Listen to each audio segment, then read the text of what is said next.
What's up guys, today I'm gonna walk you through the process of setting up a GitHub account from scratch. First of all, I want to highlight the importance of having a well-structured GitHub account, especially for those of you who are just starting out the process of landing their first interviews.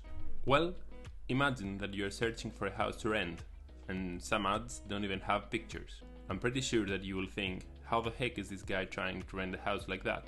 This is exactly what the recruiter thinks of you when they get an application without the GitHub link.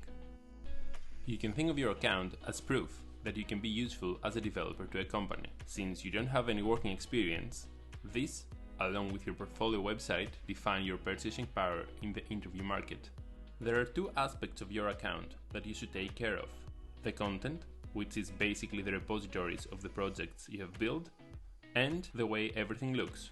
Your content is by far the most important thing, because it shows what you have worked on, how you write your code, what is your tech stack, and how proficient you are in every tool you are using.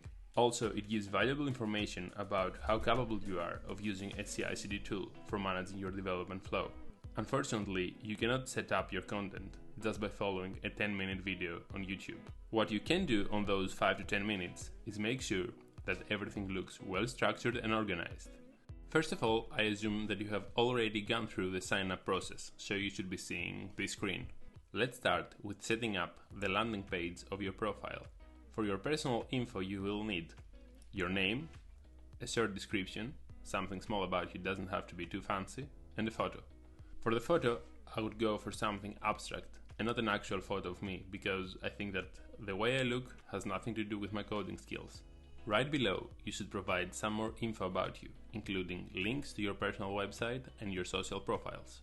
Assuming that you have not created a README file yet for your profile, you can return to the home screen and select to create one.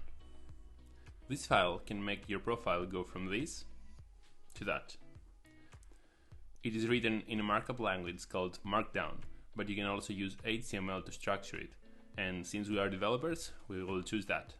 This is the README file on my main GitHub account.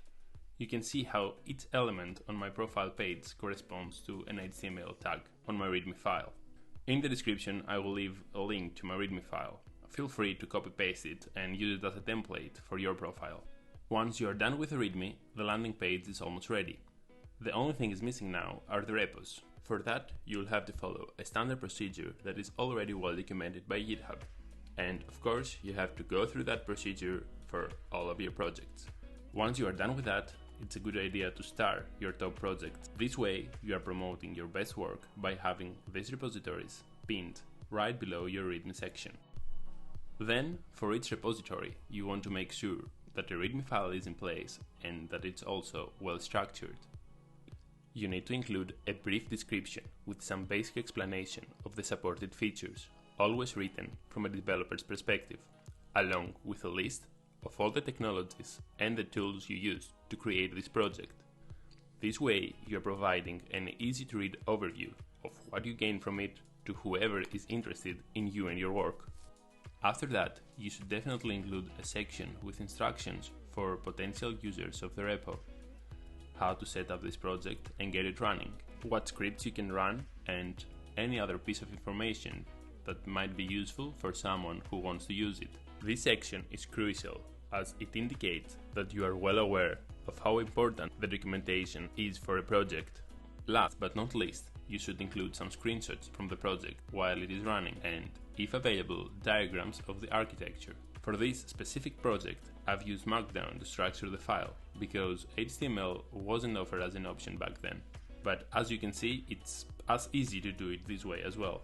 In the description, I will also leave a link to the syntax of the Markdown language, so you can have it as an option in case you wanna write your README files in that.